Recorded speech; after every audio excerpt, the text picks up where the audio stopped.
Well, welcome to the Riverside. The sun shining brightly on the home of the Boro, where this afternoon the under-23s play their final game of the season. A couple of friendlies lined up after this one, but this is the end of the league campaign. Boro can't really shift too far from where they are now. They can maybe go up one place, but Newcastle, well, they're fighting for promotion. Can't win the league. Wolves did that on Friday with a 3-2 win away to Manchester United. But they are playing for playoff places. We'll run through the permutations of those throughout the afternoon for you. Suffice to say that the team that finishes highest in the table, in second, third, fourth and fifth positions, well, they have home advantage in the playoffs. The applause you pick up in the background as the two teams enter the fray. Pre-match handshakes will take place, led by the two captains, Patrick Redding for the Boro, Owen Bailey for Newcastle United.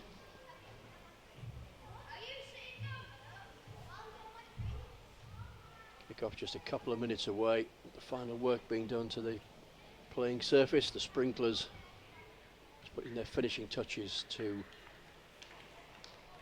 what this morning was a very damp playing surface.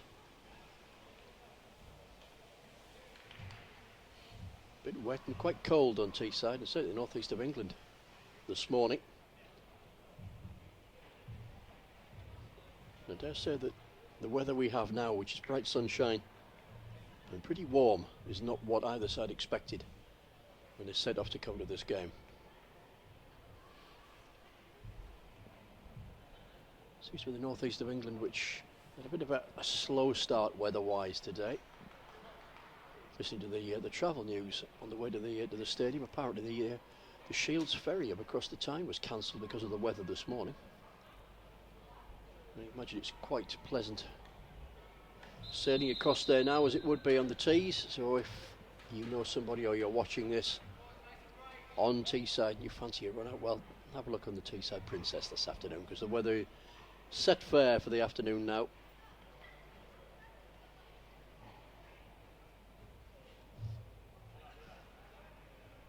The breeze, which was just taking the temperature down by a few degrees, seems to have abated.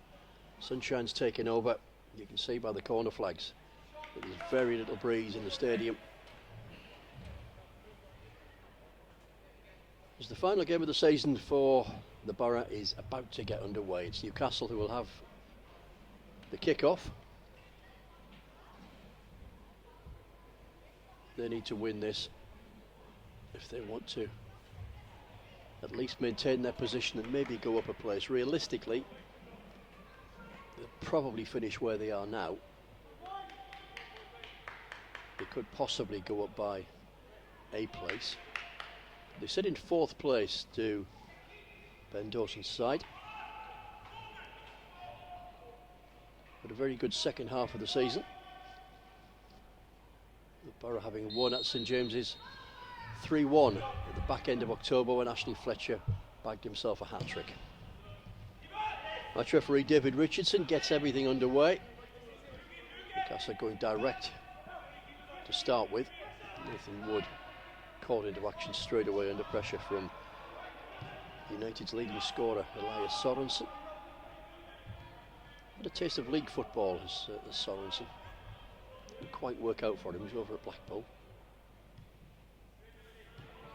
Certainly knows where the back of the net is in this division. He's scored 12 so far this season. Quite a few more overall in different competitions. Newcastle certainly showing their well-being when beating Leeds United 3-0.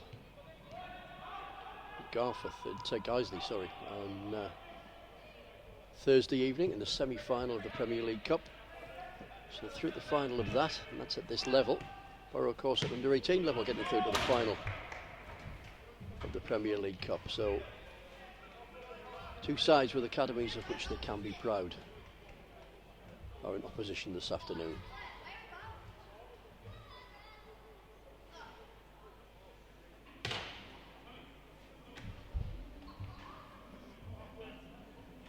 Newcastle had that long journey yesterday, evening kick-off for the first team down at Brighton.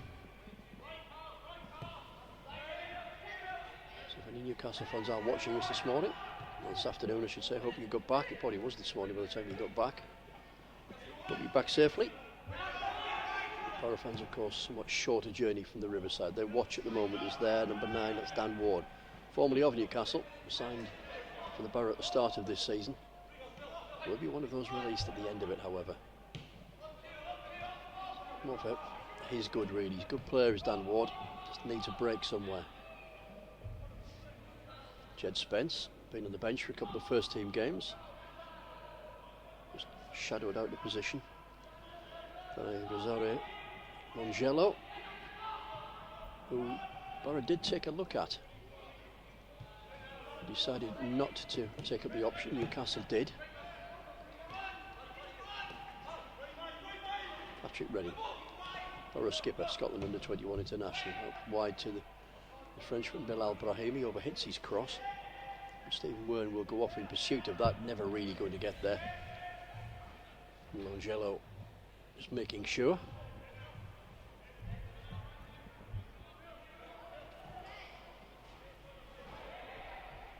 Referee shielding his eyes from a very warm sun. So too the linesman on the near side of play. Referees David Richardson, his assistants Matthew Sowersby and Daniel Woodward. It's the referee who makes the decision that a free kick to Newcastle is the order of the day. We're about 4 minutes into this one, roughly. Steady start, neither goalkeeper involved so far. It's Nathan Harker or Brad James for the Boro. Run through the two teams for you shortly. The referee just having a word. Also issuing a card. I think he is to Nathan Wood. It's a very early card for Nathan Wood.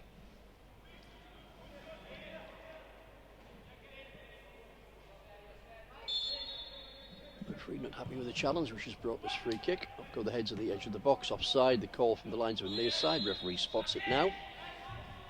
Give me a chance to run through the two teams for you. For the Boro then, in goal it's Brad James. Wearing 2, Jed Spence. 3 is a captain, Patrick Redding. 4, Hayden Hackney. 5, the man you've just seen yellow carded there, Nathan Wood. 6, Enes Mahmutovic. 7, Connor Malley. 8, Stephen Wern. 9, Dan Ward. He's off in pursuit of this one. Probably won't get there now. The referee has pulled him up. I don't think that was a free kick. I think the referee fell for that one. Dan Ward, a little bit unlucky there. He's wearing 9. Tyrone O'Neill, easy to spot, wearing 10. Likewise, Bilal Brahimi, a distinctive hairstyle on the Frenchman. He's wearing 11. Boro subs: Ken Sykes, Nathan Dale, Joe Gibson, Alberto Baldi. Boro subkeeper is Sol Bryn. It's Brahimi who's on the attack at the moment. Left-footed cross looked as though it was destined for the keeper, but Newcastle's defence massing and making sure. They're clear and work their way. Callum Roberts with a neat little layoff was caught there late, and the referee either didn't see it or waved advantage. Not that Newcastle have an advantage, because Boro still have the visitors penned back in their own half.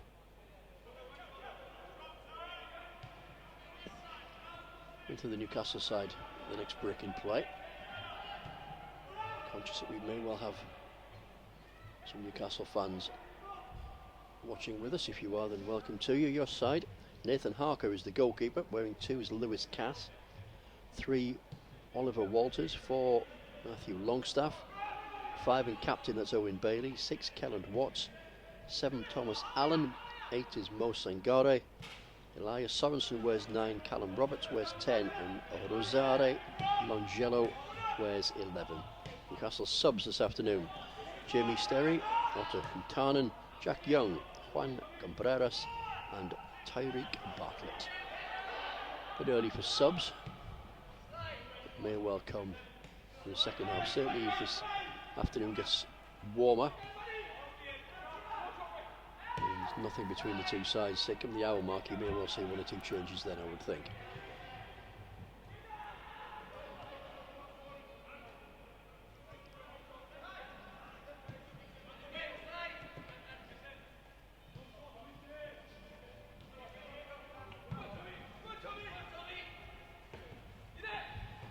Patrick Redding with this cushioned header. Hayden Hackney had gone off. I think he may get the return there. He might get it now. Redding does look long and then goes short, but not to Hackney. He picks up Mahmutovic instead, and it goes across the width of the penalty area, picks up Nathan Wood. Surging run from Wood, brought to an unceremonious end. Or Sangare just impeding him.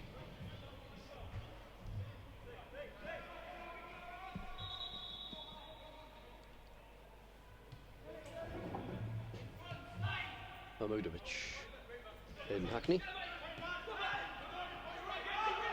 Mahmutovic available again and is used. Patrick Redding points where he wants it played. The long diagonal is in general direction. Redding a little bit unlucky. Bring the ball into play. They may be able to pick up in the background. Some people scurrying about on the terraces. Certainly behind the goal, which is defended by Nathan Harker. Well, that's the clean-up act after yesterday. The workers hard at it. They clean the ground following the first team game against Reading. Shot comes in from distance and it forces the first save from Nathan Harker. The shot coming in from Stephen Wern.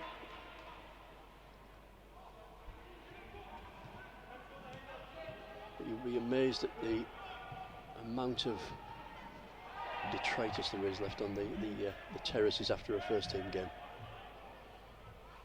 Has to be done row by row. Pick up empty coffee cups and lottery tickets and heaven knows what else which is left there.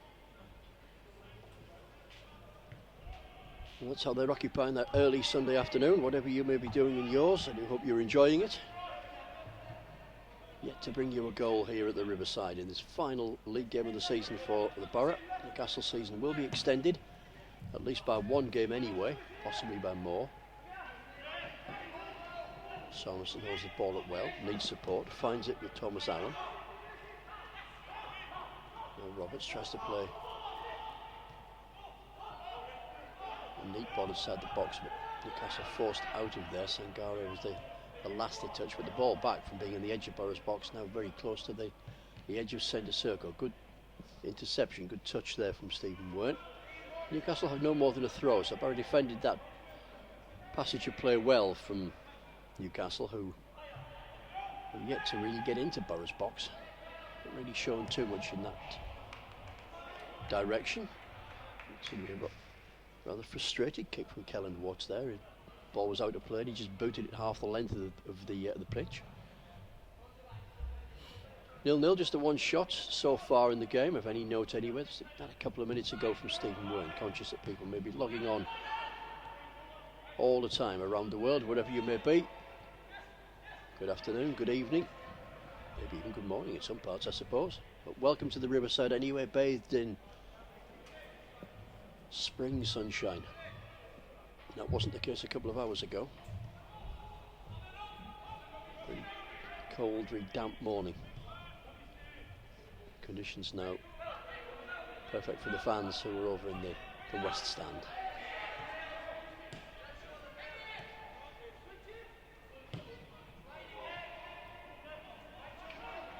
Wolves won this league on Friday evening when winning 3-2 away to Manchester United. Make sure that nobody can catch them. Very tight behind them. Two teams on 40 points. That's Reading currently in second. They lost on Friday. And Southampton, who play bottom of the table Sunderland tomorrow. They're locked on 40 points. Newcastle on 37. Villa just a point behind. They're the other team in the playoffs. They're on 36. They play tomorrow evening. They've got West Brom. Maybe a precursor, of course, to the Championship playoffs. Those two currently occupying positions which would suggest they may well play each other as the season comes to an end in 7 days' time. Last we heard from Elland Road, by the way, it was still Leeds 0, Aston Villa 0. We'll get an update on that one for you shortly. But there was no goals in any of the early kick-offs across the country. And it includes up in Scotland at Eastern Road, where it's Hibs 0, Hearts 0.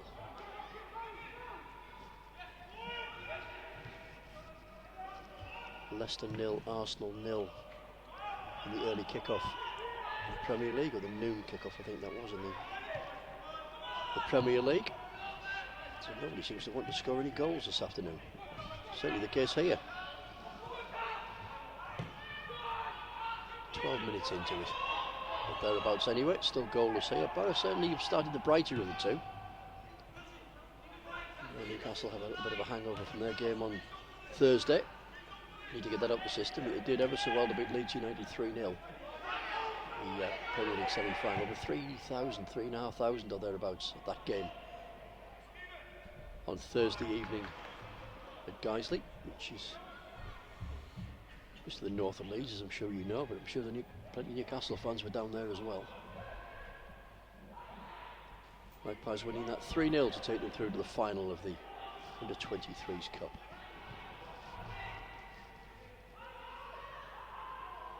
Still 0-0 between Leeds and Aston Villa. It's one we're predominantly interested in. So there's the three games that kicked off early in this country. Well, this country being Great Britain, of course. Hibs and Hearts are playing in the Scottish capital.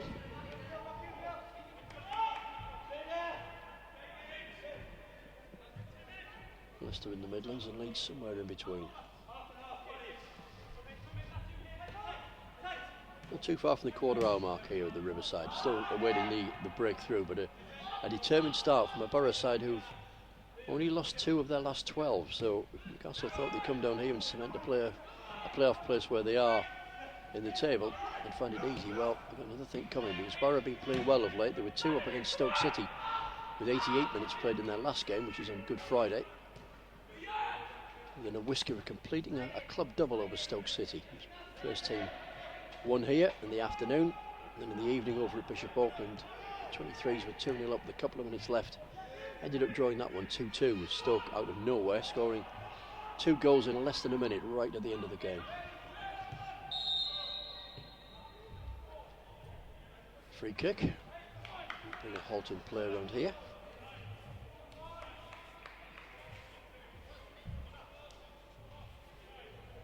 A couple of other games on this afternoon, of course, in the Premier League, most notably Manchester United against Chelsea. It's a 4:30 kick-off, that one.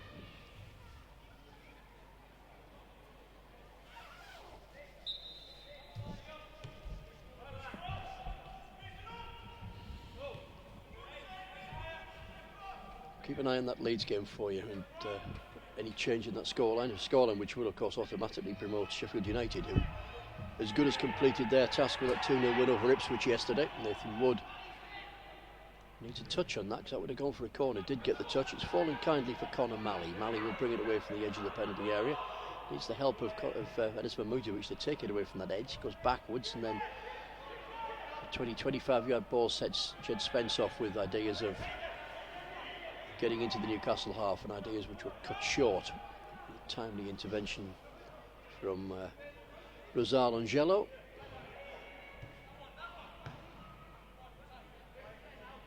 Inside of play, yards of spaces, Lewis Cass. Newcastle think about using him. Now do bring him into play, but by the time the ball's reached him, Patrick Redding has come across to cover. He's no longer in yards of space. In fact, he's got very little space to wriggle. Patrick Redding with a good interception. Stops that run, but does concede a throw.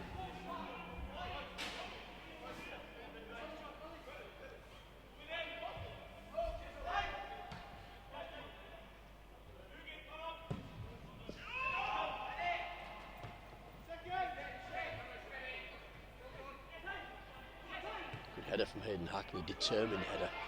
Ball fell kindly for Tyrone O'Neill, but it's sweeping the ball up wide. He got a bit too much purchase on it.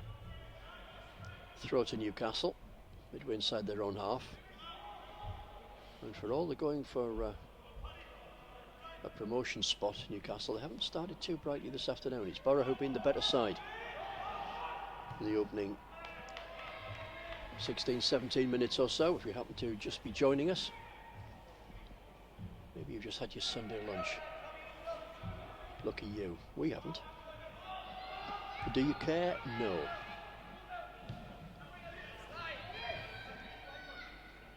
Enis Mahmutovic. Hayden Hackney, and now Bilal Brahimi. He hasn't had his Sunday lunch either. None of us have. We will catch up with that later on. We have a football match to sort out here first, and Patrick Redding doing his best to make a breakthrough in it. Didn't quite catch the shot the way that he wanted to. Scotland under 21 international, but Bilal Brahimi has picked up the ball on the right hand side this time. Switched from the left to the right in this move with Conor Malley. Now has Enis Mahmutovic coming short for that. It was Hayden Hackney. Mahmutovic doesn't go forward because Newcastle have every man back behind the ball. Elias Sorensen in a fairly forward position. But he looks to the skies frustrated there because he saw the ease of which Boro managed to bypass him and cut through into the Newcastle midfield and begin a press on the edge of the Newcastle penalty area. A little bit up from that at the moment. That ball from Hackney, far side, headed back towards Tyrone O'Neill, but a bit comfortable for the centre of Newcastle's defence.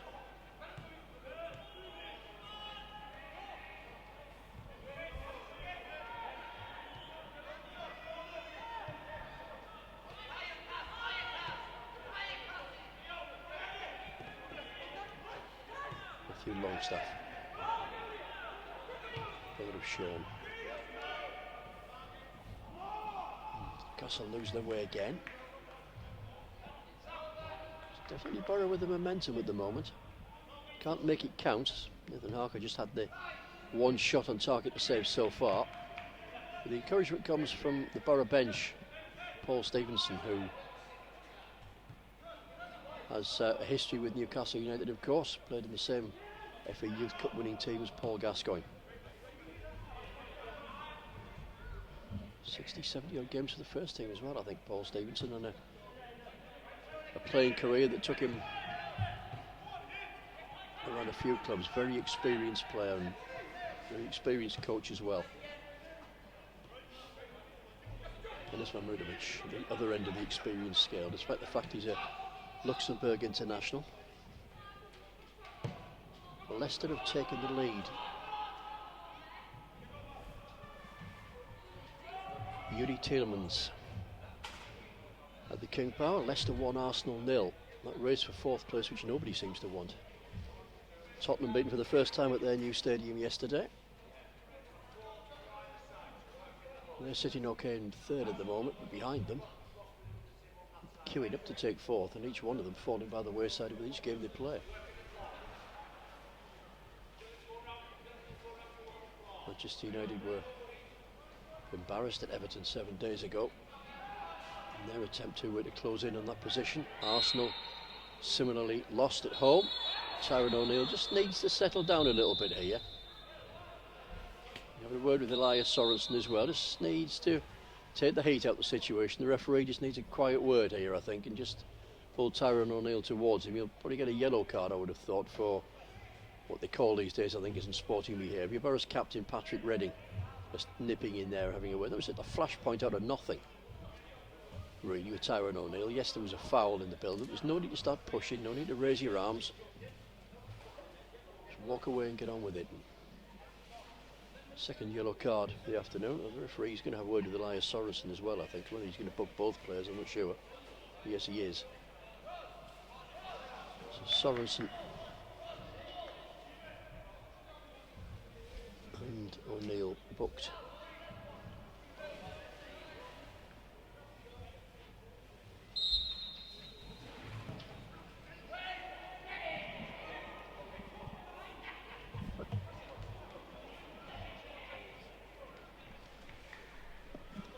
Chance there for Enes Mahmudovic, which I think a few people initially thought might have just crept in there, but opportunity wasted from a free kick, which could have delivered pressure on the Newcastle backline. I suppose it did in its sense deliver pressure, but no end result.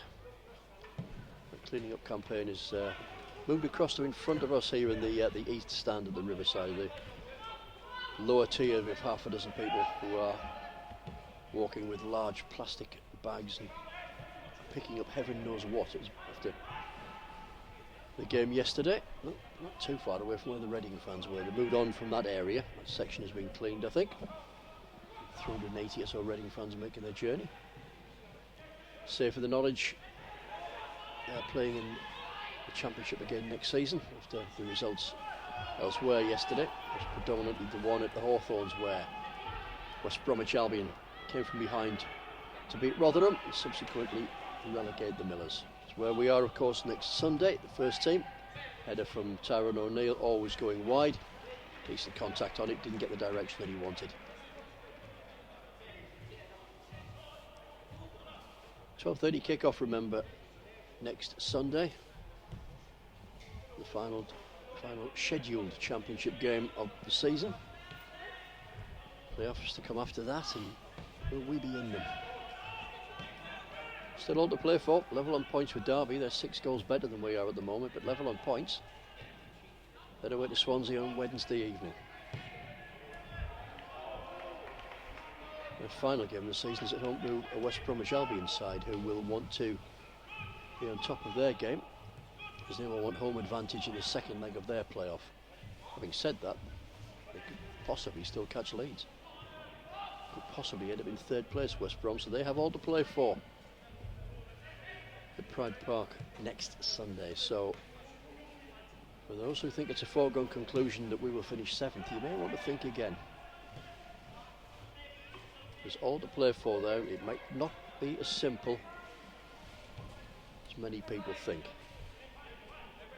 Since when has football ever been that predictable? Nathan Wood calling for it and receiving it now is Jed Spence. He's got Rosale Longello for company away out on Boro's right. Such was the work of Longello that Boro are forced to rethink. They're going to switch play, come to the near side, switch the direction of this attack. Spent most of the half in Newcastle territory, the Boro. Haven't yet made it count. Half chance for Mamudovic with the header. Stephen Worm with a shot a little bit earlier than that. It's a reminder that Leicester are 1-up at home to Arsenal, just to clear that up for you, because we got tangled up with the scores. We got the flashpoint with Tyrone O'Neill and Elias Sorensen were yellow carded with 21 minutes played.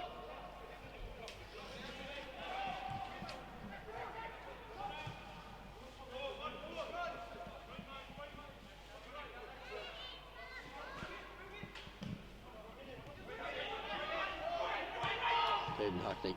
Layoff came from Tyrone O'Neill. Tension might have been right. Execution wasn't what he wanted. Newcastle can bring it away, but they don't make strides into Boro's half as you thought they may do. Thomas Alden very quickly into his move forward, checked his stride, returned the ball back to keeper Nathan Harker. Towering header from Nathan Wood, picked up by Dan Ward. Cross comes in low at the box, but behind Tyrone O'Neill. Stephen Worm with a cross. Normally better, but slightly off balance when he sent that delivery over. Nathan Ward has to chase back, does well. Cushioned header, which he knew would either pick out Enis Mamudovic or Brad James. James was well positioned. In good form in the second half of the season, the young Boro keeper. Grasped his chance when he's had it and he's done very well.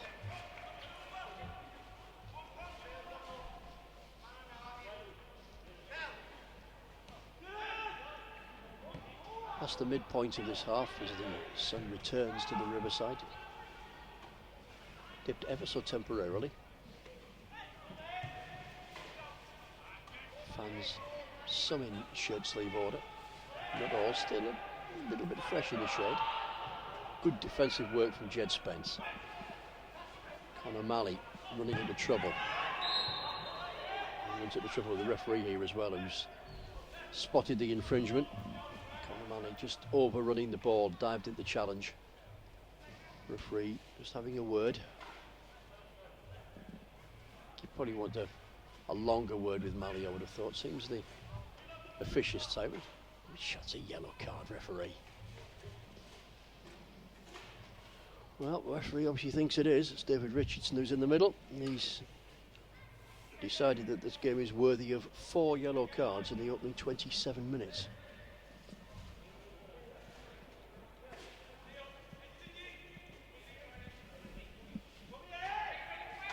Hasn't been that sort of game at all. Good defensive headed clearance, but ball caught napping on the edge of the penalty area. Bernard Brahim just needing to make amends here. Amends he does make. Long clearance, forcing Lewis Cass into a no-nonsense clearance himself from the halfway line.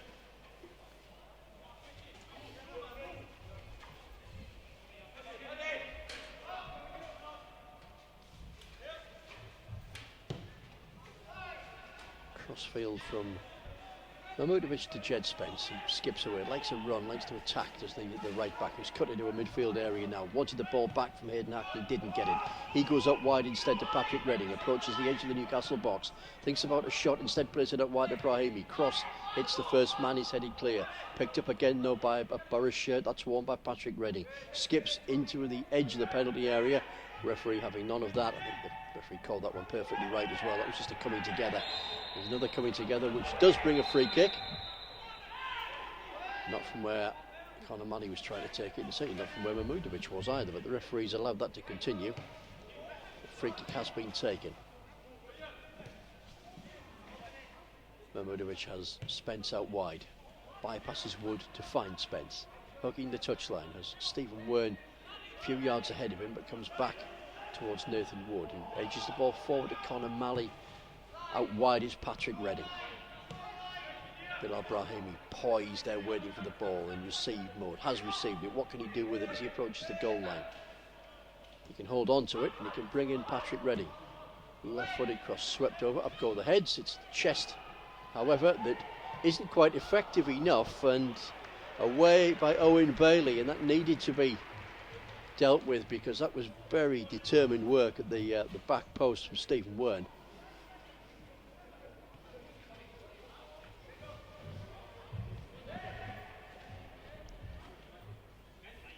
Looked as though the cross had been overhit, but Wern was determined.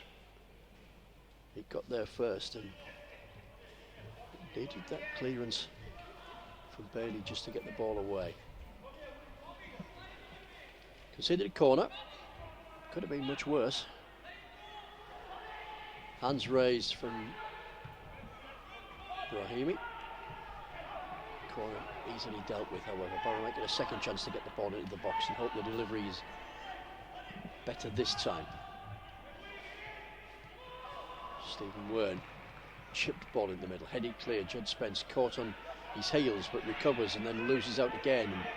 They'll need his teammates to help him out here because Newcastle have many numbers, although they don't play the ball quickly enough, and Boro can file back behind the ball, get into a good shape, but they're still under pressure as Newcastle build through playmaker Callum Roberts. Approaches the edge of the penalty area. Good looking cross, too high though for Sorensen. We did get a glancing touch on it, I think. It's gone out for a goal kick either way, whether it went straight out, glancing touch or otherwise.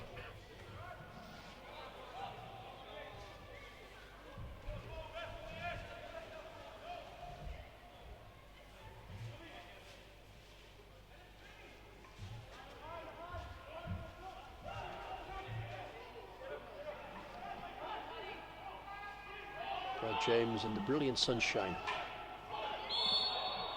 Been encouraged to get a move on by the referee, waiting for his teammates to get into position.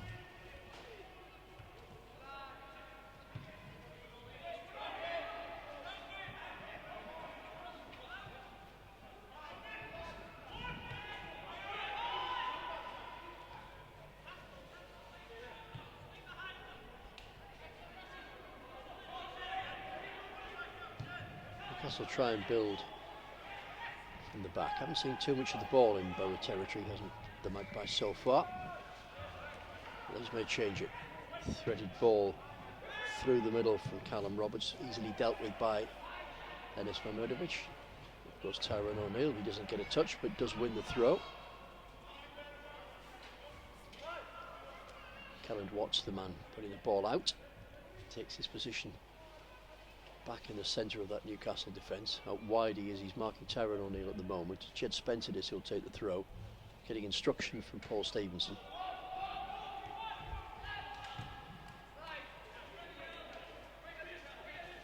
Two lines of four across the Newcastle rear guard. Four at the back, four in the middle. Left the two up front. That's what Boro have to try and get through if they're going to edge in front in this game. Just over the half-hour mark. Brahimi with a cross. Fall to Conor Malley. Malley with a shot and it just goes wide.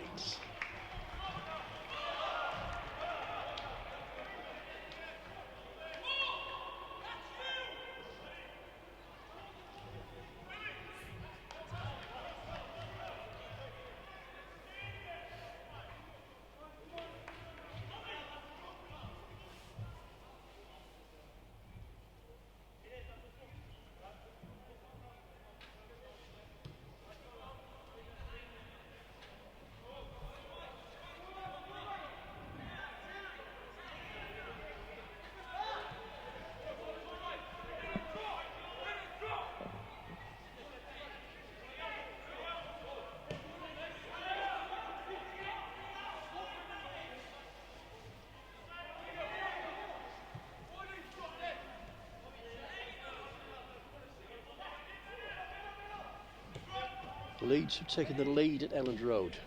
Leeds 1, Villa 0. Conor Malley for the Boro. Tyrone O'Neill skips away from one challenge, tries to bring in Stephen Wern. Didn't quite manage that. Boro determined in the tackle again with Mahmutovic this time. Patrick Redding will need to be determined. The referee's got a decision to make here. He's appealing for offside. I think the referee will just call this as a yellow. Newcastle will argue that their man was last man. And it is just a yellow for Patrick Redding.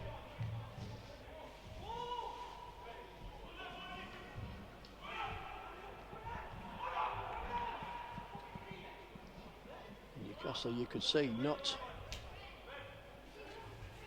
best pleased with that decision. They're saying that Sorensen was the last man and he was away and clear. He wasn't away and clear, but Patrick Redding did catch him. Got on the wrong side of him. He did wonder with the referee, with the number of cards he's flourished so far, what colour it would be. Free kick comes in, always going over. But 4 Boro players have been booked in the opening 35 minutes here. Just 1 from Newcastle. 5 in the opening 35 would suggest it's been a rumbustious and keenly fought affair. Well, James has got away with that. Thought he was going to clear it a lot quicker than he did, and he delayed it, got away with it. It's only been keenly enough contested game, but 5 yellow cards in 35 minutes. Average of 1 every 7 minutes would be quite a few at the end of the game if that was continued.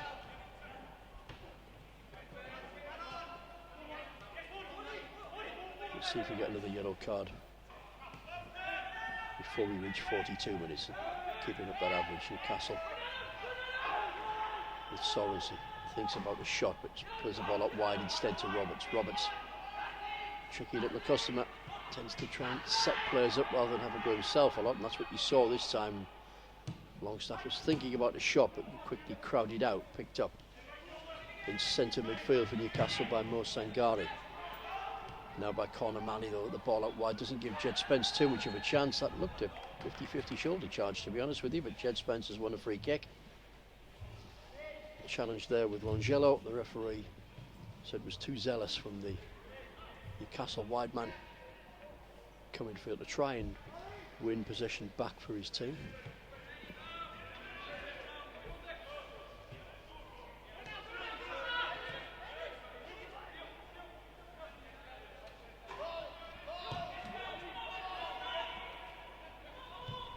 Nathan Wood closed down by Elias Sorensen. England under 17 captain against Danish centre forward. Conor Malley. Longstaff been pushed into a much more elevated position in midfield, and his frustration is with his teammates who haven't closed down Hayden Hackney quickly enough, and Boro can move a lot more easily than perhaps he should have been able to, towards the edge of the Newcastle box. Brahimi had made a run which O'Neill was unable to match with the pass.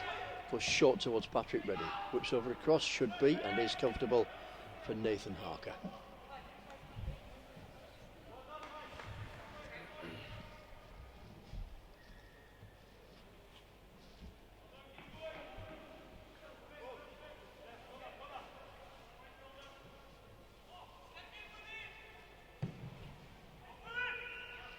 Still Leicester 1, Arsenal 0 at the King Power. Leeds 1. Aston Villa have equalised at Elland Road. Leeds 1, Villa 1.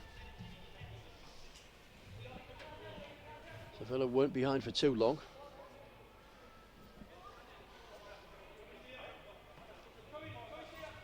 Still 0-0 at Easter Road in the Edinburgh derby. Hibs 0, Hearts 0.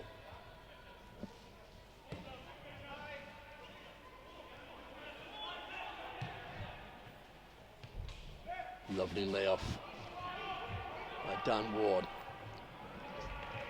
Stephen Wern's just half a yard short of getting away and clear there.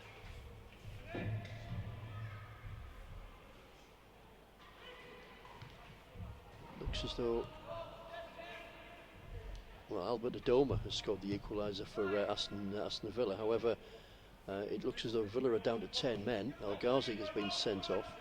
It all kicked off after the equaliser, apparently. So Leeds went in front with Matthias Klitsch.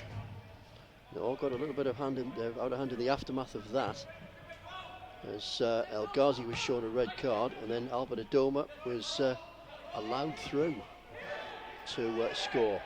So says the Twitter feed of Aston Villa. Shot coming from Tyrone O'Neill, always going wide, worthy of the effort, however. Henry Winter has just picked up here. Never seen anything like this before, says Henry Winter. Late score. El Ghazi is sent off. Patrick Bamford lucky to only get yellow. Now Terry v Bielsa on the sidelines. Leeds then allow Villa to go through to score an uncontested goal. A rather rude word follows that one. I mean, he's asking what is going on. That's Henry Winter, who is one of the most measured and most accomplished journalists of his generation. He's even he isn't sure what's going on. But now that's coming from the Twitter feed of Henry. Well, you wonder what on earth has happened there. With Albert Adoma has been allowed an uncontested goal. You've got to suggest that. Well, probably best not to suggest anything until you see it, maybe, to be honest with you, because it could be a number of things which have gone on there. But certainly, to use that modern day expression, it all kicked off at Elland Road.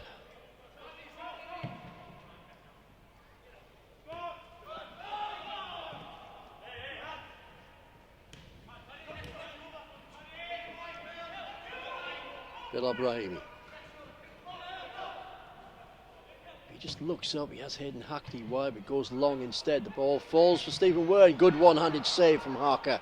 Ball falls again to Wern, who has another effort, and it's another save from Harker. The Newcastle keeper twice in action there, and twice to very good effect. Boro very nearly edging in front.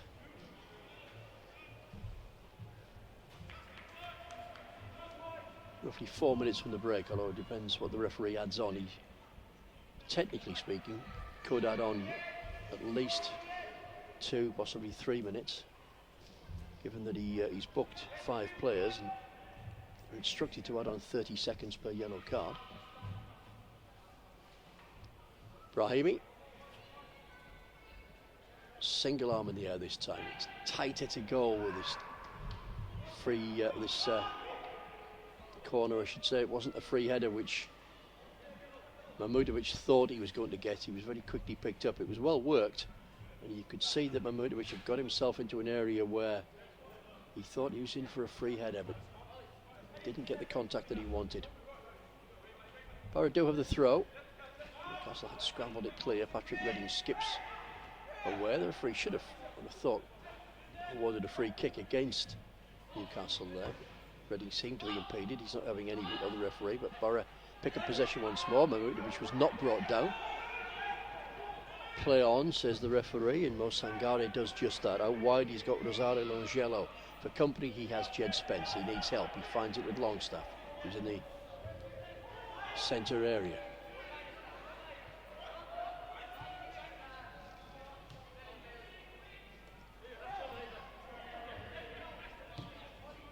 Out wide, near side of play is Thomas Allen. Allen now back to Lewis Cass.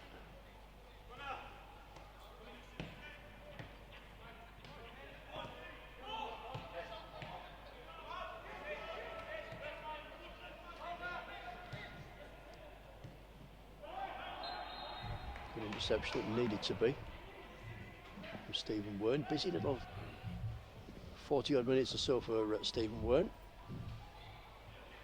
Been involved in quite a lot. I think, apart from putting the ball in the net, I think Boro can be quite well satisfied with where the first half has panned out for them so far. Newcastle high riding maybe. I don't seem to have had the run of the ball which their elevated league status might suggest they may have had. Brahimi just to peel away from Sangare before he brings in Nathan Wood. Brahimi sets off through the centre, looks to get the ball back from Stephen Wern, threads it in his general direction, but Brahimi now playing on the right. Never really had a chance, but good closing down from Jed Spence ensures that Newcastle stay lodged in their half. Boro can continue this high pressing game which they've adopted for most of the 42-43 minutes or so, which have gone here in the sunshine of the Riverside. Still goalless, as you can see. Certainly Nathan Harker by far the busier of the two keepers. Brad James hasn't had a proper save to make, and actually a couple of times, but not been that busy. Harker, on the other hand, been called into action 2-3 times, possibly a little bit more than that, as he's kept this game all square.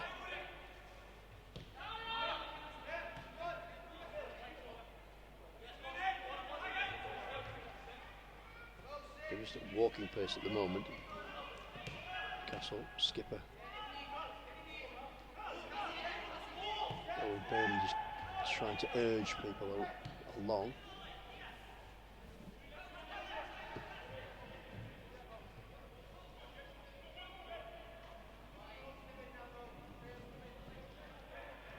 Mongello very well marshalled and comfortably done by Jed Spence. Gets the return ball from Harker, tries to cut into the centre circle and perform a little pirouette, but fell over the ball and didn't take it with him. Patrick Redding picks up the pieces, edge of centre circle out wide to Conor Malley. Malley, Stephen Ward further out wide, making a forward run there was Dan Ward. It's Tyrone O'Neill. He's not shy of having a shot from distance, isn't O'Neill, but he brings in Ward, who's out wide. Challenged by Bailey, can't get the ball past him, falls kindly for Wern. Chip ball in the middle, up go the heads, good header coming in from Tyrone O'Neill, but a comfortable save in the end. It's now Leicester City 2, Arsenal 0. Some young bloke called Vardy, who has added the second. Sure the minutes on that one, but it can't be too long to go, I wouldn't have thought.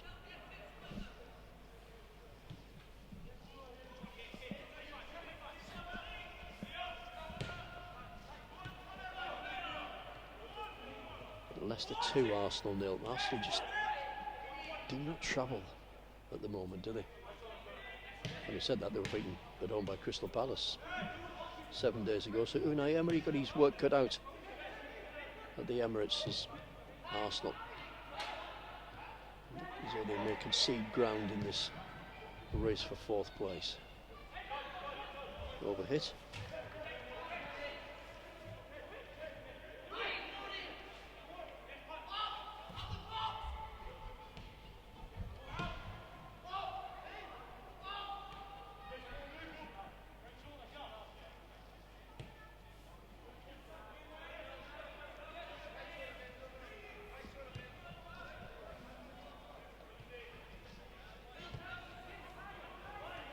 Nathan Wood. Ball on the edge of the Newcastle box, but can go no further. This ranks of the Magpies' defence. See to it that Bilal Brahimi isn't afforded a clear run through on goal. Good interception from Patrick Redding, picked up by Hayden Hackney, and the referee says that that's the final action of this opening 45 minutes here at the Riverside, where, despite the best efforts certainly of the Boro and occasionally from Newcastle United, it remains goalless. It's Boro 0, Newcastle United 0, and we'll be back in around about a quarter of an hour.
Welcome back to the Riverside. Second half just about to get underway as we await the first goal here. There's been goals elsewhere. We've been keeping you up to date with action across the country.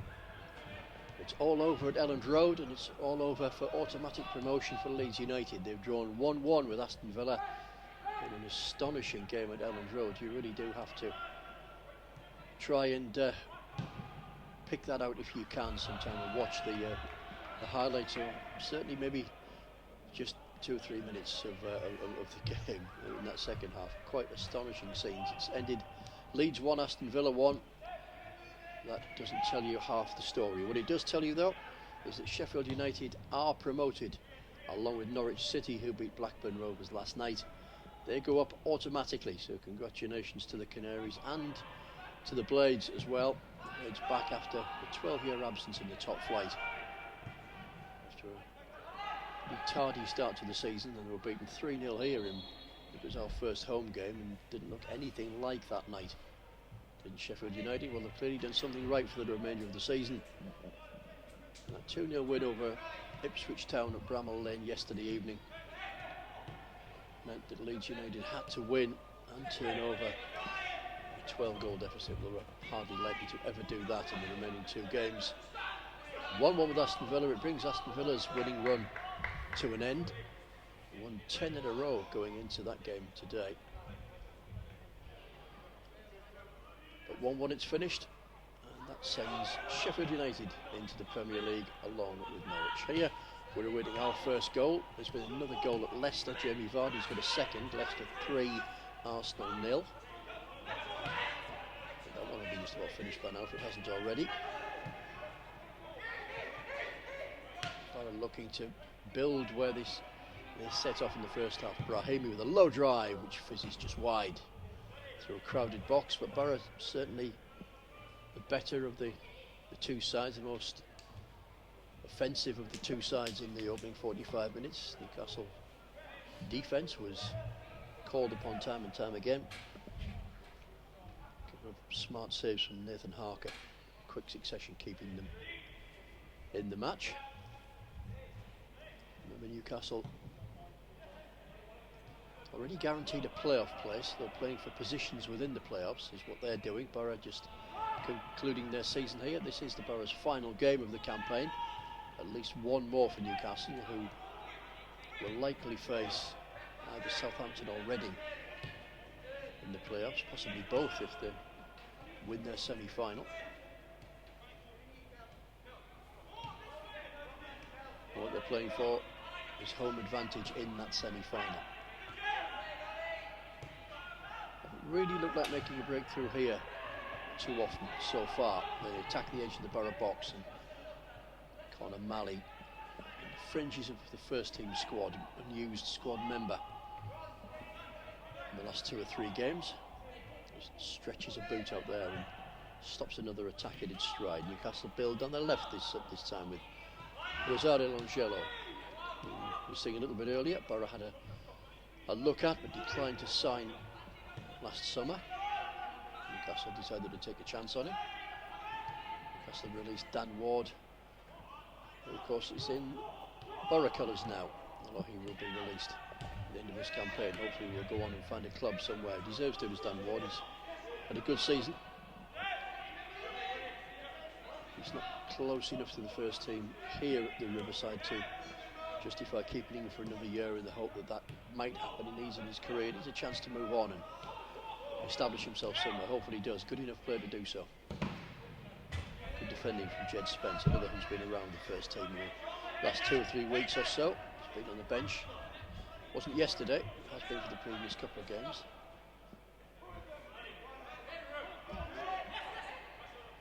Newcastle spent more time in Boro's half. Still will eventually come in also. Oliver Walters, the referee, is talking to him, so we get a move on. Eventually he does.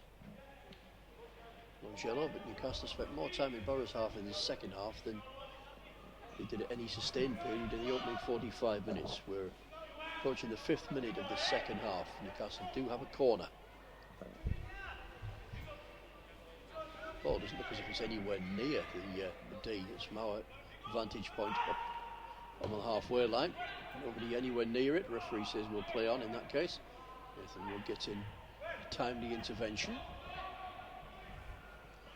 No changes to the two lineups. I'll run through that for you when we get a chance in the second half, but certainly unchanged so far.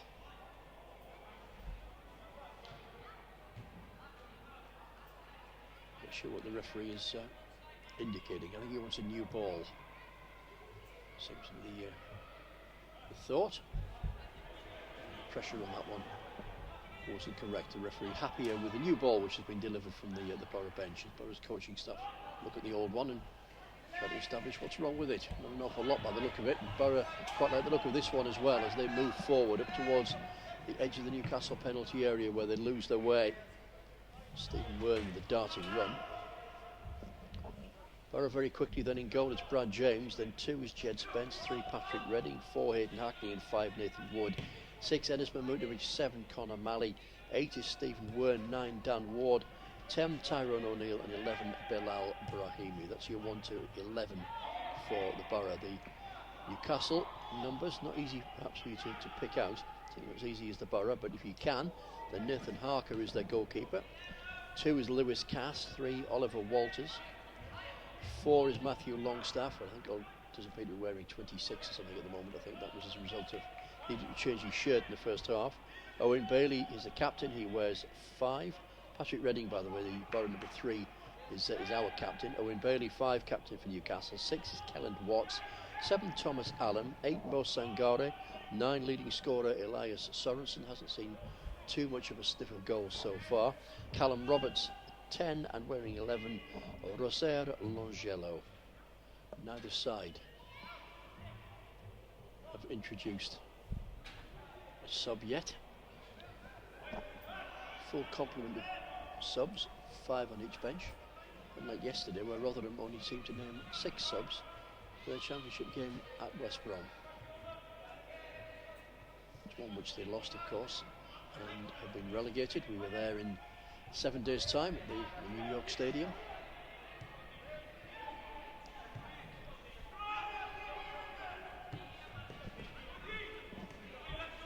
Walters for Newcastle. Marcello read the play better than Jed Spence and swings over a low cross. It evaded 3 before it was hacked clear from the centre of Boro's defence. Jed Spence picks it up. Comes in a diagonal line through midfield and quite sure what he was doing. I think caught in 2 minds there, whether to try and thread the ball down the line for Bilal Brahimi or whether to play it inside. In the end it was neither, and Newcastle therefore have a chance to pick it up, and they've been better in this second half, have the Magpies. They've caused Boro a few more problems, given Boro more to think about, and Paul Stevenson is in his technical area, just trying to reassess here and maybe reshuffle a little bit, because Newcastle have certainly upped their game in this second 45 minutes, of which we've had 8 and a bit so far. Walters for Newcastle.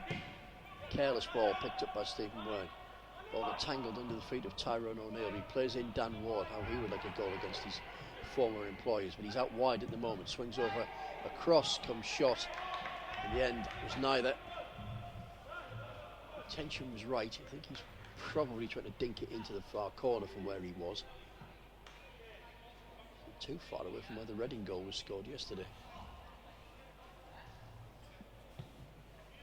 First goal for Reading, for the young lad who curled it in from 20 odd yards or so, up to their academy. It's a current crop of academy players who are trying to make a name for themselves. As this game unfolds as we sweep through the 9-minute mark. Still await the first goal. Walters holds off 3 determined challenges. Brings Sorensen into play. Rides one challenge, pulls the ball back. Ball falls kindly once more to a black and white shirt, but Mongello can't do anything with it.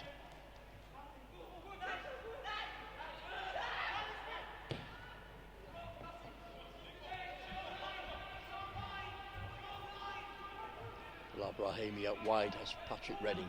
Redding thought about crossing first time, checked his stride, brought Brahimi back into play. Hayden Hackney with a shot, always going wide, always going over. 3 rows back and about 8 seats along. The ball boy will pick the ball up and throw it back towards Nathan Harker.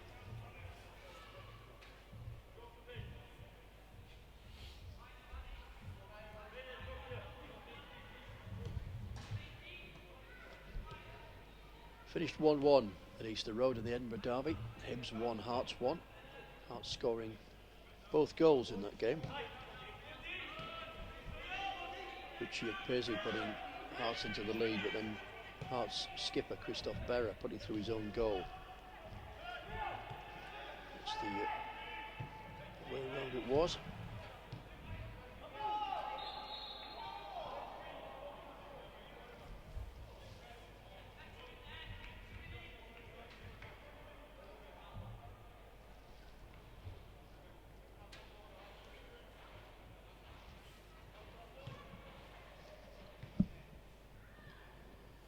So we may have our first change of the afternoon. Longello's race is run. He's off. 56 minutes played.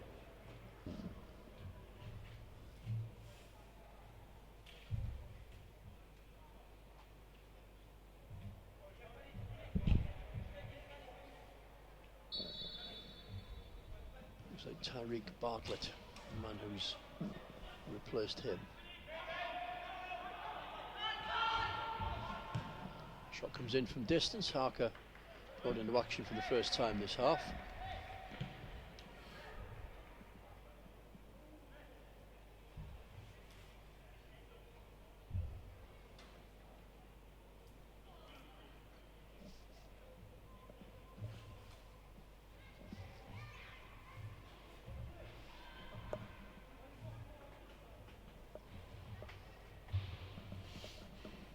Break in play. Treatment to be administered.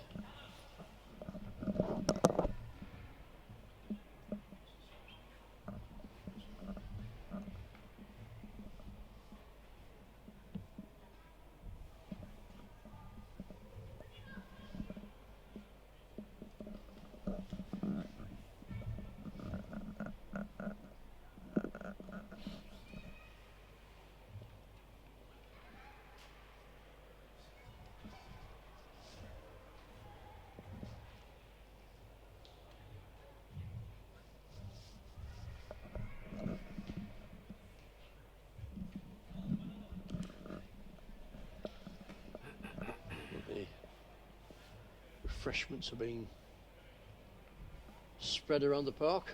A pretty warm afternoon here at the Riverside now. Bottled water taken and then the remnants dispatched on the touchline. Game will restart with a throw. It looks as though Boro will concede possession, and that is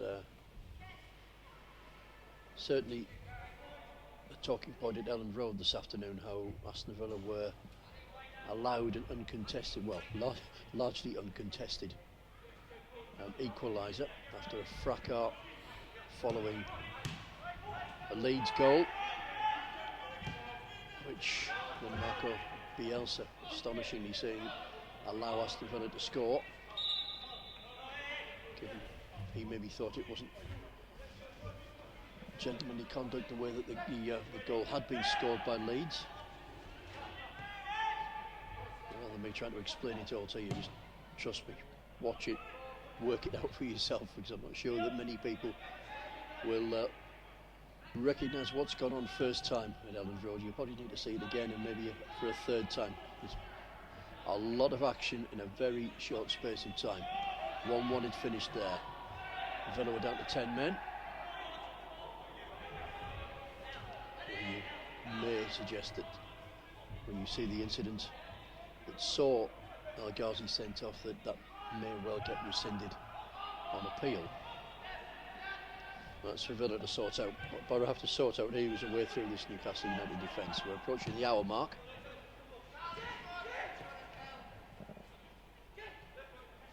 Spence.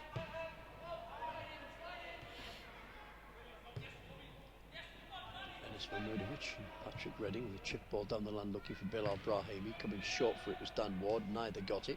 Redding picks it up for the Boro, though. Attacks a congested area of the park where half a dozen players are in a fairly narrow circle. Brahimi tries to twist his way through two of them. Can't do so. Dispossessed.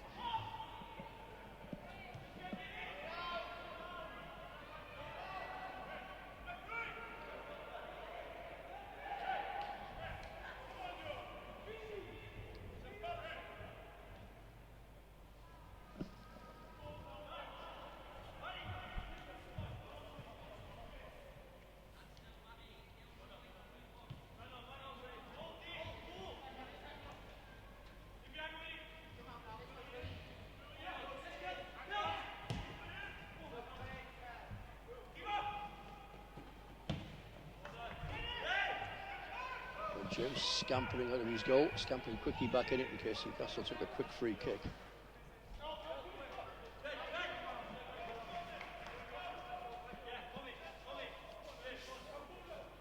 Which they don't do. Quick throw, I should say, not a free kick. Sorensen, the edge of the penalty area, trying to bring in Callum Roberts. Run into a brick wall. Newcastle will build again. Kellen Watts on halfway line. Back towards his goalkeeper, who's playing as a sweeper midway between the edge of his box and the halfway line. There's Nathan Harker.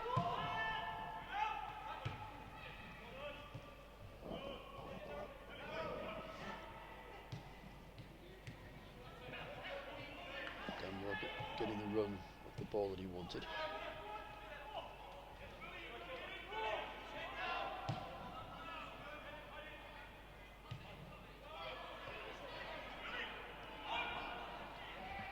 Sorensen off on a dart towards the edge of the Boro box. Comfortably dealt with when you reach there. Ennis Mahmudovic with the tackle, which is effective, but Newcastle certainly in control of the second half so far as Longstaff sprays the ball out wide. Patrick Redding has some covering work to do inside the box, but does it ever so well. Concedes a corner. But just as the first half, where the play was predominantly in one half, so it is in this. And it's in the same half as it was in the opening 45, where Boro dominated. Well, Newcastle in the opening quarter of an hour or so of the second half here have had the better of this one. 0-0, however, remains the score. Neither side yet can get a way through. Offside, careless offside as well. Free kick certainly won't be taken from near the penalty spot. It'll be actually pretty near the corner flag by the time it does get taken. Looking at the Boro bench to see if there's any likely changes there. Nothing imminent by the look of it. Two bits of movement on the Newcastle bench, but no suggestion of anything imminent there either. So Messrs Dawson and Stevenson are happy enough with the way things are right now. I'm sure both of them would prefer to have a goal on the charts. Dan Ward trying to see if he can oblige, but he's out wide in no real position to affect the game from there.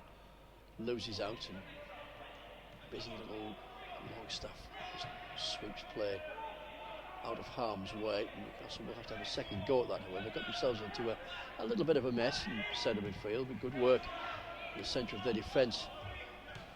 Sets the ball out wide to Walters. Walters to Roberts. Roberts continues the lateral movement from left to right, and Longstaff was caught there by Hackney. Referee says play on. Newcastle do just that.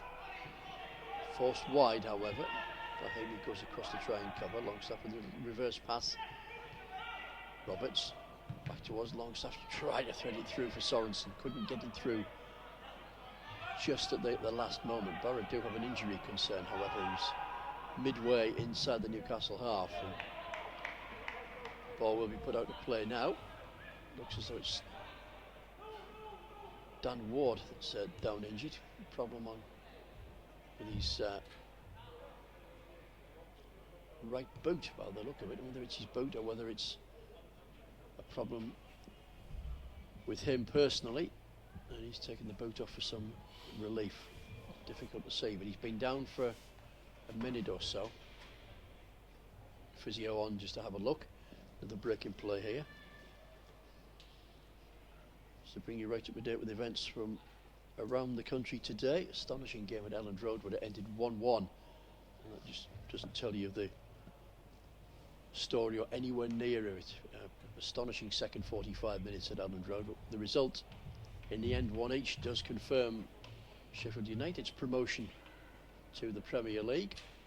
Leeds are in the playoffs, and whether or not they will be playing ourselves or Derby or possibly one or two of the others, as they can still, I think, be caught by West Bromwich Albion. Unlikely, given that their last game of the season is away to Ipswich, and you think they'll get something out of that.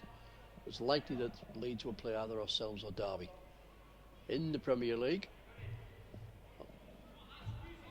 Arsenal capitulated away from home again, beaten 3-0 by a Leicester City side for whom Jamie Vardy scored twice. And in the Edinburgh Derby played in Leith, whether there was sunshine there or not remains to be seen, but it was 1 each between Hibs and Hearts. Dan Ward cuts a frustrated figure as his race is run. He's out of the game. Will be in time be replaced by Kane Sykes, I think, is the man waiting to come on. Conor Malley twists away from 2 and then 3 Newcastle challenges, brings in Nathan Wood. No Jed Spence. Aidan Hackney. No Stephen Wern. Needs to go back to go forward. Or temporarily, of course, down to 10 men because the substitute wasn't ready to come on before Dan Ward left the field of play. So Boro still down to 10 men. So they're waiting to make that change. Newcastle obviously trying to do their best to keep the play going.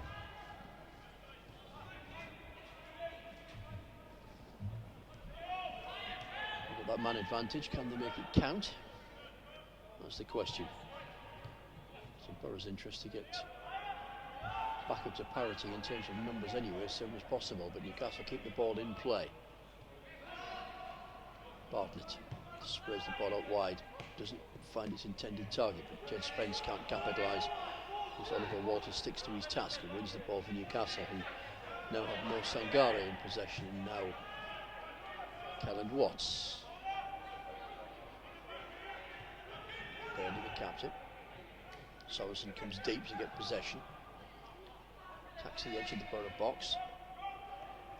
Referee thought was going to play on there, but has called play back for a free kick. Boro will now get a chance to make this substitution, and it is Kane Sykes.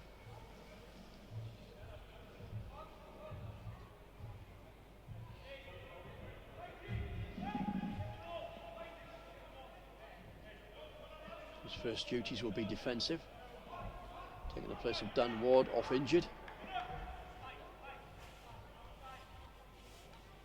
That's his last competitive game in a Boro shirt. Dan Ward will be released at the end of the season. End of the season, which is around about 21 minutes away.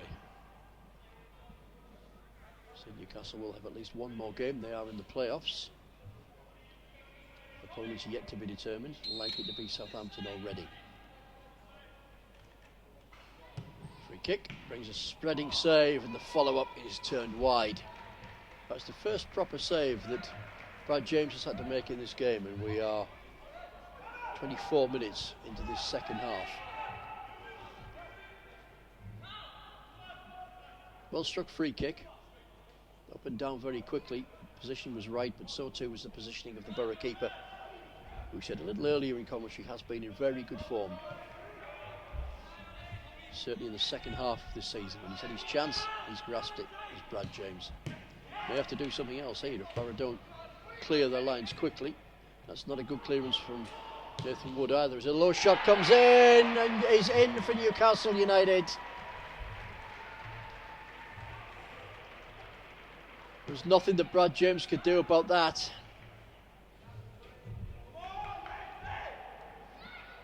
And you've got to question Boro's clearance out of defence. Low drilled shot coming in from 20 yards or so. Ball out of defence from Nathan Wood wasn't a good one.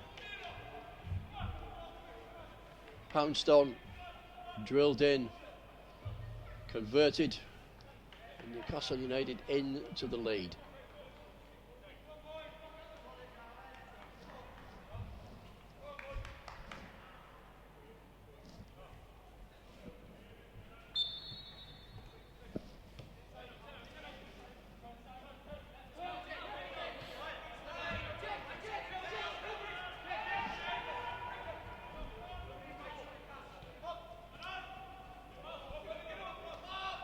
Well, they now have recovery work to do.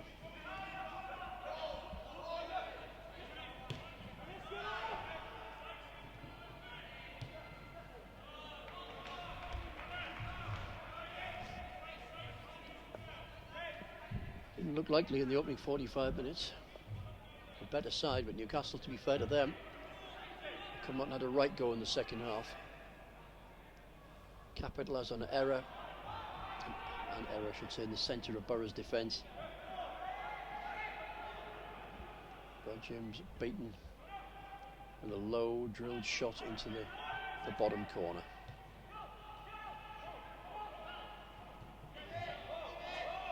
Callum Roberts.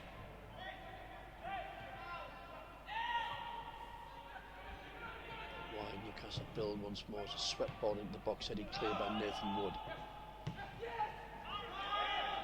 Hooked clear by Stephen Wern. Picked up on the near side for Newcastle by Oliver Walters.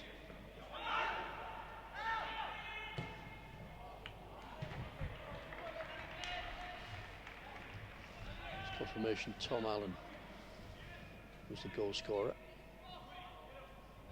71 minutes.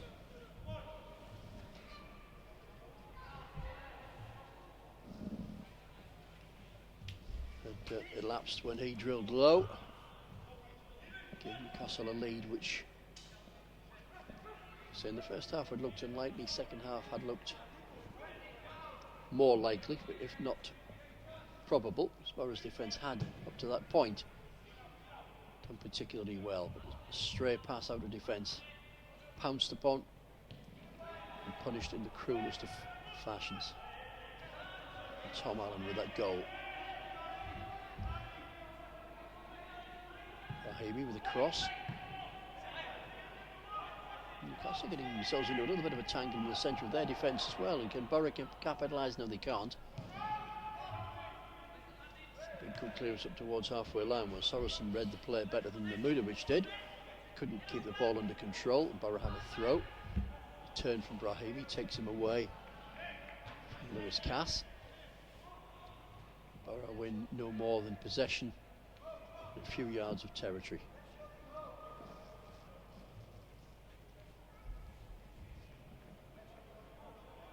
"29 minutes remaining here. This game's still very much in the balance. This North East derby. Boro won the first of these games in October, back end of October. Ashley Fletcher scoring a hat-trick on a cold night at St James's. Much warmer here at the Riverside this afternoon as Boro have to scamper back and defend, and do so through Enes Mamudovic. Newcastle on course for revenge. It will be a rare defeat in the second half of the season for Boro's under-23s, beaten just twice in 12 coming into today's game. And this is, as a reminder, their final league game of the campaign. The fancy footwork from Raheemi didn't pay off. Newcastle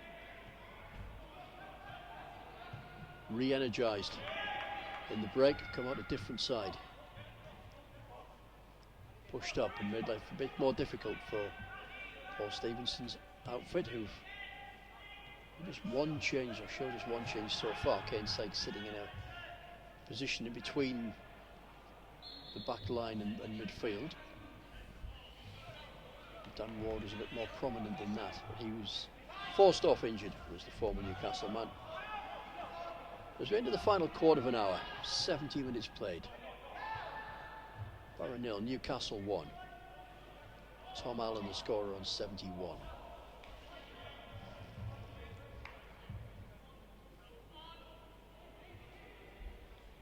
Find a way back into this one. Newcastle already have cemented a playoff place.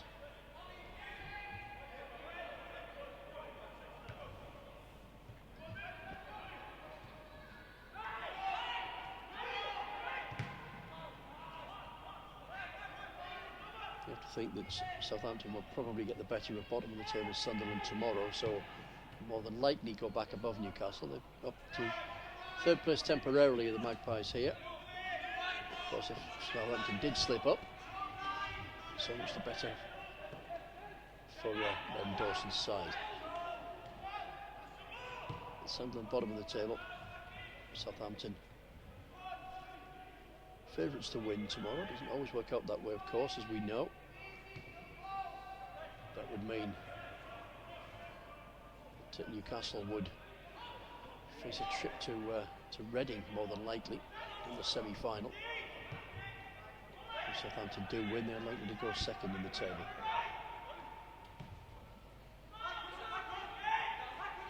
Reading will have home advantage. As things stand, Newcastle may have an extra game, at least one game to play, possibly two, but neither of which will be at home, you would think. So the one-legged semi-final won't be. Threaded ball through the middle, off in pursuit goes Roberts, covering is Mahmudovic, and out comes James. Rolls the ball out underarm to Kane Sykes, and now Conor Malley.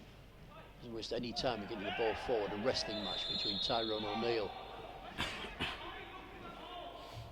and Owen Bailey, the Newcastle skipper.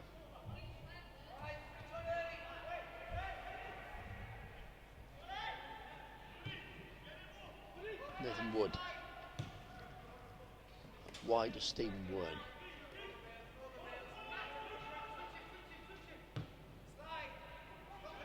Drills up wide to Reading, back to Wern again. Castle massed ranks behind them, making life difficult. Can't find a way through. Pressing from Wern forces the error. But Newcastle do win the goal kick.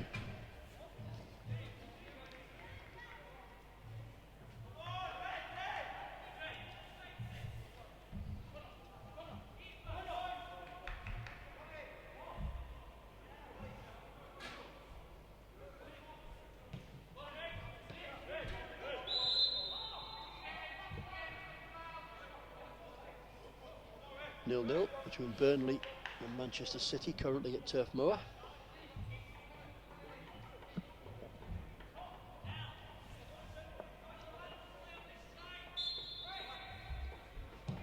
Battle for the top. We've spoken earlier on, didn't we, about the battle for fourth place, and the most significant game in that area this afternoon is the one between Manchester United and Chelsea at Old Trafford. Right at the very top. Where the focus is right now. Burnley 0, Manchester City 0, the latest score.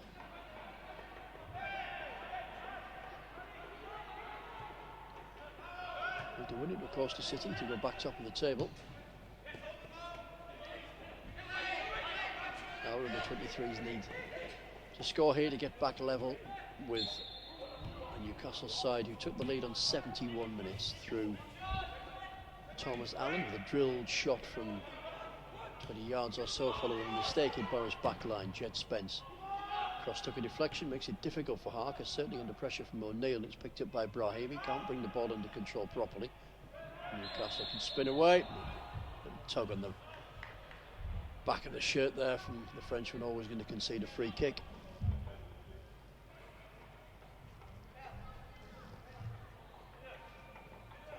approaching the final 10 minutes of this game and Boro's season.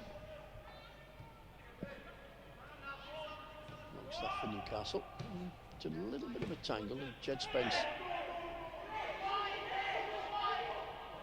set up half a chance for Boro here. Hayden Hackney out wide to Jed Spence. First time cross called for and delivered. Well defended. Boro wasted another opportunity to put pressure on the Newcastle back line, and arguably have to defend themselves at the moment. Newcastle built with a lot more purpose in the second half, and away goes Roberts. Roberts has sights for company as he approaches the edge of the penalty area. He just pulls the ball out wide. Can't imagine that Newcastle are playing for time. He's probably playing for a corner, is Roberts, but certainly didn't do his team too many favours there with a cross that was comfortable for Brad James. Rolls it underarm again to Hackney, and out wide comes Conor Malley into play. Out wide further is Stephen Wern. Will he be chosen? Yes, he will. Tyrone O'Neill makes a diagonal run, waits for the ball. It isn't going to come to him though, but Stephen Wern skips away, or tried to skip away from the challenge of Oliver Walters. He didn't get away, concedes possession, and back come Newcastle once more.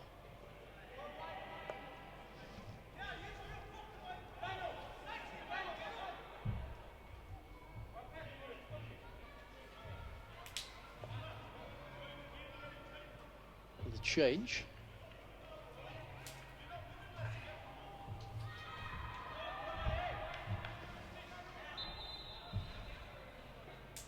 the goal scorer's afternoon is over.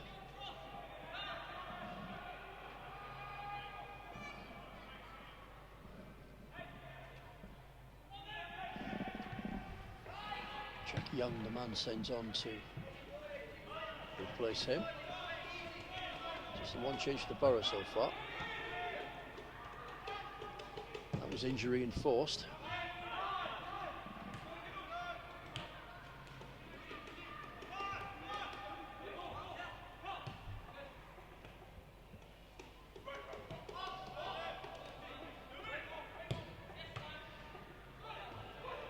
Still waiting for his first touch, and right, shock of blonde hair, you'll be able to pick him out in a fairly advanced position.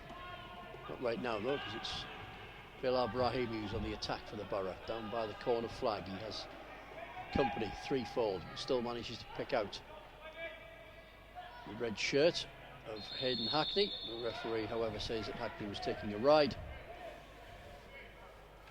and concedes possession inside the penalty area. 38 minutes played, 83 in total. 7 minutes left to get back into this one.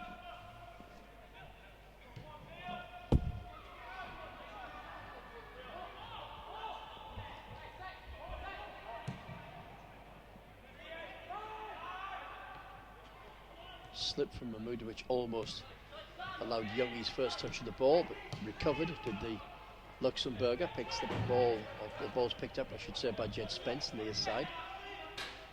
Picks a pass inside towards Kane Sykes. Out wide further is Patrick Redding, and that's where Sykes is going with that low crossfield ball. Continuing that movement, Bilal Brahimi. As Lewis Cass for company. Spins away from Cass. Attacks the edge of the box, tries to play 1-2, gets the return ball. Still trying to do too much, and the layoff to Malley isn't a good one. But a sliding challenge comes in from Kelland Watts, and that stops that move in its tracks as Newcastle prepare to make their third and final change. Maybe not just yet, while there's a set piece in play.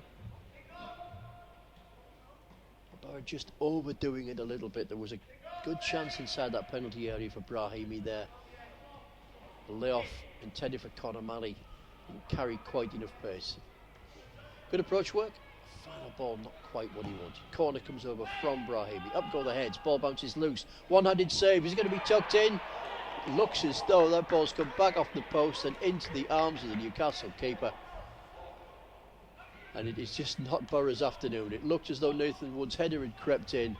Second attempt. It was a one-handed save. A very smart save as well. The second attempt seemed to come back off the woodwork and into the arms of the Newcastle keeper. And it's just not going for Boro this afternoon in front of goal. Nathan Wood ever so close to bringing the game level there.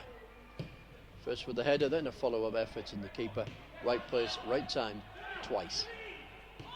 Brahimi has come deep as the sun disappears from the Riverside at the moment. It's the first time this afternoon it's done that for any great length of time. It's been playing in brilliant sunshine this game, the ball down the line. Not so brilliant, however, from Tyrone O'Neill, and Newcastle will make their final change.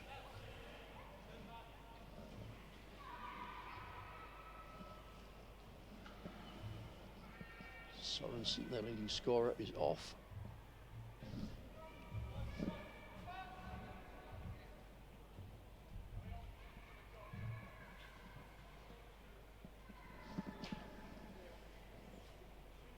It's probably Juan Cabreas, his replacement, if you look to see any activity on the Boro bench.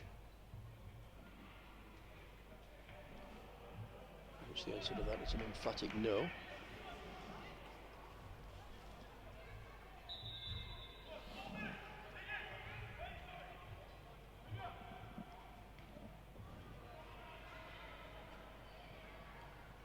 Newcastle substitutes combining their younger latter with a touch back to Longstaff, crossfield to Walters.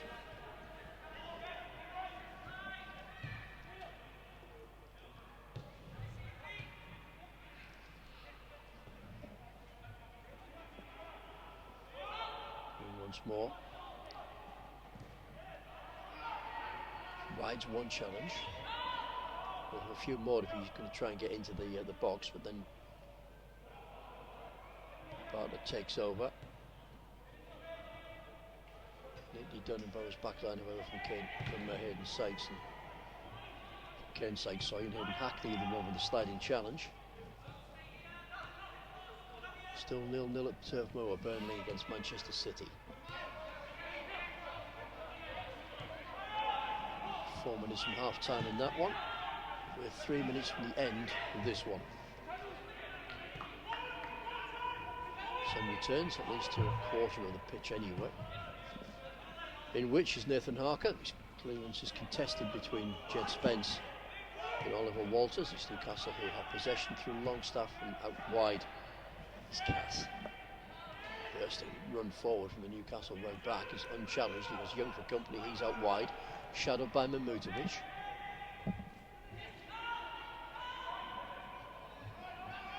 More, the Luxembourg international brings the ball away. It's brought down. It'll probably be the first yellow card of the half for Newcastle.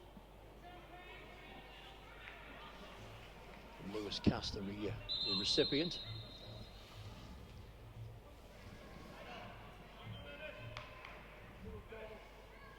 Sixth yellow card of the game, but 5 came in the opening 34 minutes.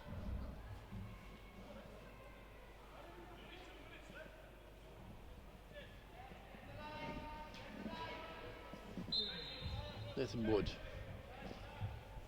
will take this free kick for the Borough.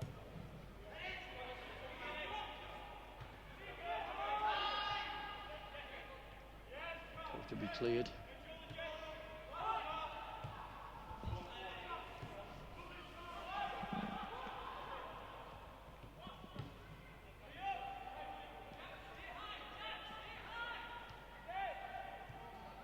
Young. Longstaff looking for support in centre midfield. Thought about picking out Sangari, goes all the way back to his keeper instead.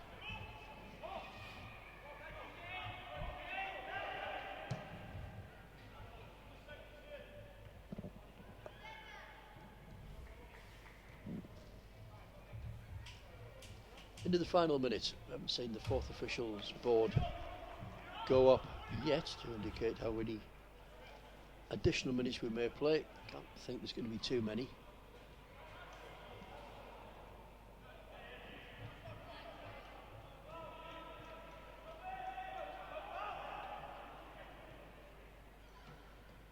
Young down by the corner flag.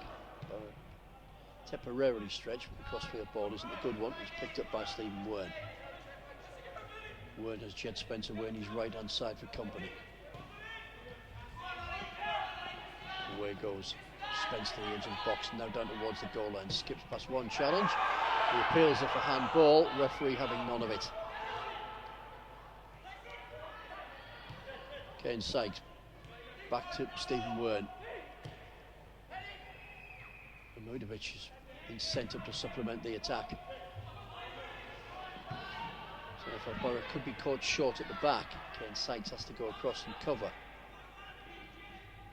Fourth official did briefly come out there and flash numbers, which I have to confess I didn't see, but I can't imagine it's going to be more than 3. I would have thought, as Longstaff attacks the box. Deflection loops up nicely for Brad James. You've got to think, as I say, this, you wouldn't think many more than 3 minutes will be added on to the end of this half here. We're into injury time now, well into the first minute of it. Added on time, which we have to call it these days.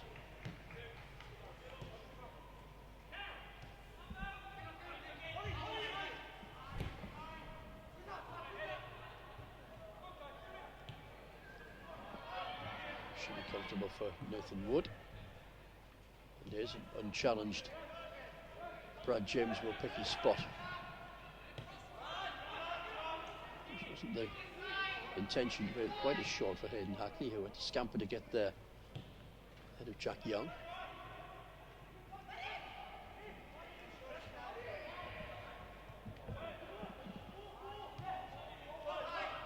Nathan Wood out wide is Jed Spence. He wants it. Wood goes through the middle, picks up Stephen Wern. Wern brings Hayden Hackney into play.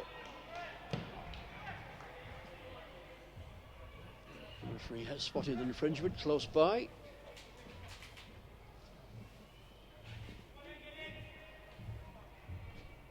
Newcastle looked like playing this one out and avenging their 3-1 defeat at St James's in October, and in so doing enhancing their playoff positions.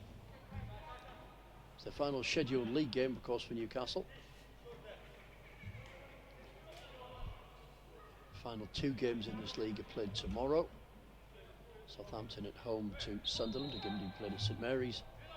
Aston Villa take on West Bromwich Albion. Villa, like Newcastle, Southampton and Reading, assured of a playoff place. Just a matter of who plays who now. Wolves having won the league. Shot comes in from distance, never likely to trouble Brad James. If the calculations are correct, we've probably got about 20 seconds left or so in this one. So if the referee did flash 3 minutes, didn't stay too long with his board. Maybe he forgot his sunscreen.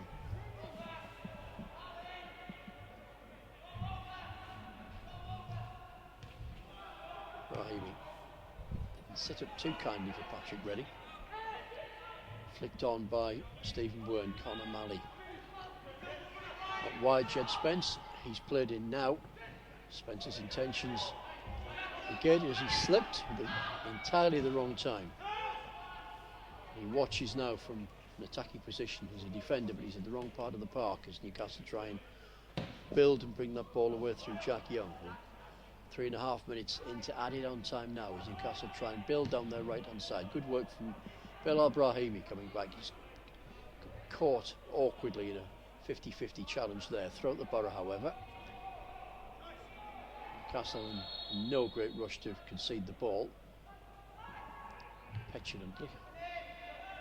And this one, Mojdovic making his feelings known. Brahimi, with the Young in front of him on the halfway line, has to check and turn and bring in Kane Sykes. Got the run of the ball, but did so with good balance. 4 minutes gone and added on time. Newcastle still holding sway here. Slender goal scored by Tom Allen on 71 minutes. The referee says that will be the only goal of the game because he's called a halt to proceedings. It's the end of the game, it's the end of Boro's season, and it's ended in a rare defeat for Paul Stevenson's side. Just the third defeat in 13 games, but Newcastle's playoff ambitions well and truly alight.